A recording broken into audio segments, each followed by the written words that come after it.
Thank you. Mr. President, the Assad regime is engaged in a brutal crackdown on its people. France has recognized the opposition coalition. What would it take for the United States to do the same? And is there any point at which the United States would consider arming the rebels? You know, I was one of the first leaders, I think, around the world to say Assad had to go in response to the incredible brutality that his government displayed in the face of what were initially peaceful protests.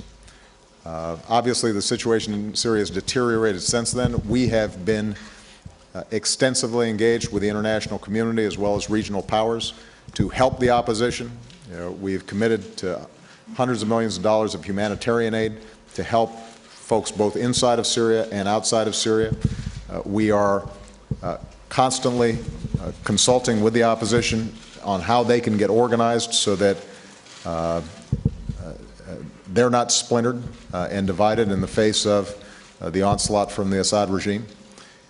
We are in very close contact with countries like Turkey and Jordan that immediately border Syria and have an impact, and obviously Israel, which is having already grave concerns, as we do, about, for example, movements of chemical weapons that might occur in such a chaotic atmosphere. And that could have an impact not just within Syria, but on the region as a whole.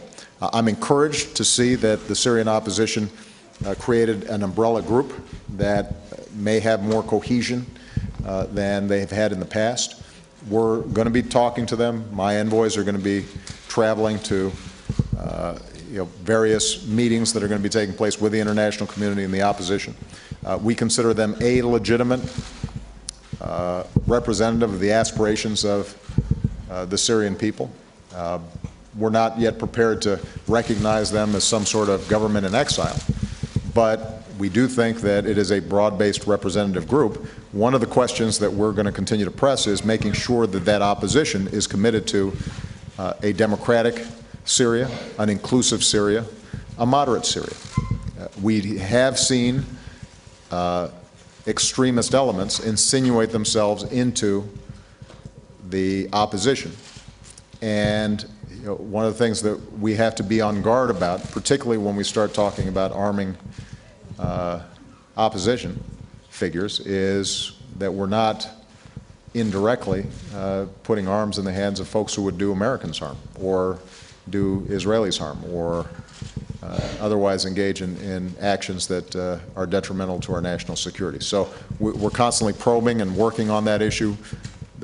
The more engaged we are, the more we'll be in a position to make sure that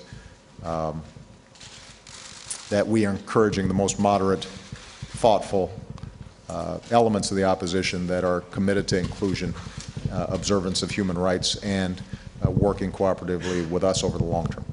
All right?